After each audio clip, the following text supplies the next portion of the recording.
kaya pala madalas pag nakaganito ang outfitan, nakaupo ka lang. Tayo ka, yung pagkalaw-galaw. Mahirap eh. Now I understand. Now I understand. Isa sa mga hinihintay ng ilang netizens ay ang totoong magiging reaksyon ni Paulo Contis sa It's Showtime na pumalit sa natsuging noontime show nila ang tahanang pinakamasaya.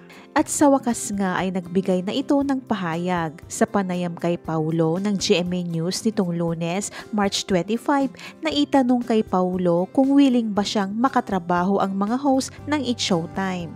Ito ang sagot ng aktor. Oo, trabaho ay trabaho. Nagpahayag din ang aktor ng kanyang kaligayahan sa buong pamilya ng It's Showtime. Ayon sa kanya, and I'm very happy na mayroon silang lugar. Kaibigan ko naman sila, karamihan sa kanila. Sobrang close kami ni Ogie, Vice at Vong. Sa lahat naman very open tayo.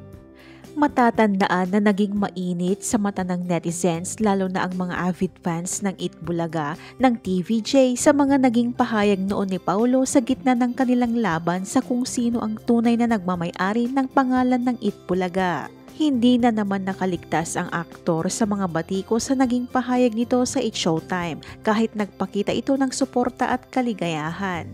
Ayon sa ilang netizens, hindi pwede mag-host si Paulo Contis, magyayabang na naman yan, bahala kayo. Plastic, sabihin mo masama loob mo.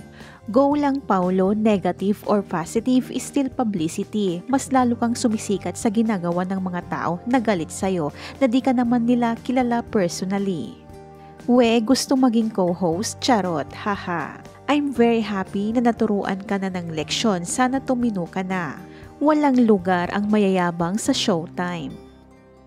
Samantala, excited naman ang madlang kapuso sa pag-guest ng It's Showtime family sa Family Feud. Nitong Sabado lang ay muli silang tumapak sa GMA Studio para mag-taping ng Family Feud.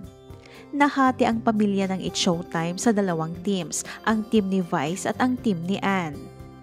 Kasama ni Vice ang kanyang team na sina Jong Hilario, Ami Perez at Jugs Jogueta habang sina Ann Curtis, Ogie Alcacid at Teddy Corpus ang team Ann. Siguradong marami na ang excited sa laban ng Vice at Ann dahil kinaaliwan nga ng madlang people ang bardagulan nila sa Kapamilya Noontime Show.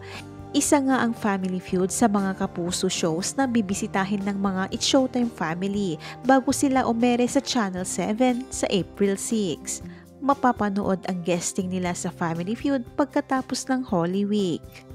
Ano naman ang masasabi mo dito? Ibahagi ang iyong komento.